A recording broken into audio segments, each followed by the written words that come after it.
ఉదయం 10 గంటల సమయంలో కాశీబుగ్గ పోలీస్ స్టేషన్ పరిధిలో ఇంద్రచౌక్ కూడలి వద్ద గాంజాయితో పట్టుబడిన ముగ్గురు నిందితులను కాశీబుగ్గ పోలీస్ స్టేషన్ సిఐ వారి సిబ్బంది అరెస్ట్ చేసి వారి వద్ద నుండి సుమారు 7.7 కేజీల గంజాయిని మరియు 3 సెల్ ఫోన్లు, ఒక ద్విచక్ర వాహనం, సుమారు 3,900 నగదు కాశీబుగ్గ పోలీసు వారు స్వాధీనం చేసుకుని సదరు విషయంపై కేసు నమోదు చేసి ముగ్గురు నిందితులను అరెస్ట్ చేయడం జరిగింది అని సోమవారం కాశీబుగ్గ పోలీస్ స్టేషన్లో నిర్వహించిన పత్రికా సమావేశంలో కేసు వివరాలను కాశీబుగ్గ సబ్ డివిజనల్ పోలీస్ అధికారి వివి అప్పారావు కేసు పూర్వపరాలు తెలియజేశారు. ఒరిస్సా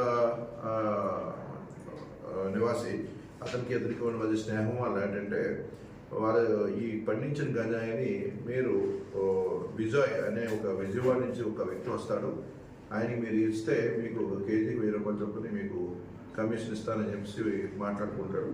ఈ బెన్యామిన్ మెజాయ్ అండ్ అయ్యూబ్ మిర్జీ అనే వాళ్ళిద్దరు కూడా బ్రదర్స్. వాళ్ళ స్నేహితుడు మైకేల్ అనే ఆయన కూడా వాళ్ళ స్నేహితుడు. వీళ్ళు ముగ్గురు కలిసి మోటార్ సైకిల్ పైన ఈ గంజాయి తీసుకొని వచ్చి ఈ బిజాయ్ అనే వాడికి పలాస రైల్వే స్టేషన్ వద్ద అప్పగించడానికి వస్తే వీళ్ళు ముగ్గురు దొరికారు.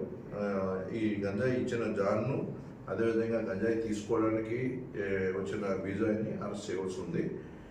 ఈ గంజాయిని ముద్దాయిలు ముగ్గురు దొరికిన ముద్దాయిలు కూడా సొంత లాభం కోసం ఏంటంటే ఈ గంజాయి పండించిన వ్యక్తి వద్ద నుంచి తీసుకొని వచ్చి అప్పగించడానికి ఈ నేరానికి పాల్పడ్డారు. ఈ కేసులో గంజాయి రవాణా చేయడము, గంజాయి పండించడము, గంజాయి సేవించడం ఇవన్నీ కూడా నార్కోటిక్ డ్రగ్స్ యాక్ట్ ప్రకారం ఇవన్నీ కూడా సైకోట్రోపిక్ సబ్స్టెన్స్ NDPS యాక్ట్ అంటారు. యాక్ట్ ప్రకారం నేరం 10 సంవత్సరాల వరకు శిక్ష పడుతుంది. అదేవిధంగా లక్షల్లో దీని ఫైన్ కూడా ఇంపోజ్ చేయవచ్చు. అదేవిధంగా ఈ కేసులో ఇన్వాల్వ్ అయిన వాళ్ళ యొక్క ఆస్తులు ఈ వ్యాపారం చేయడం వల్ల సంబంధించిన ఆస్తులుగా భావిస్తే కోర్టు వారి యొక్క ఆస్తులు మొత్తం కూడా వసపరుచుకోవడానికి అవకాశం ఉంది. పోలీసు వారి విజ్ఞప్తి ఏమిటంటే మా ఎస్పీ శ్రీ కేవీ మహేశ్వర్ రెడ్డి గారి ఆదేశాలు, అదేవిధంగా గోపీనాథ్ జెట్టి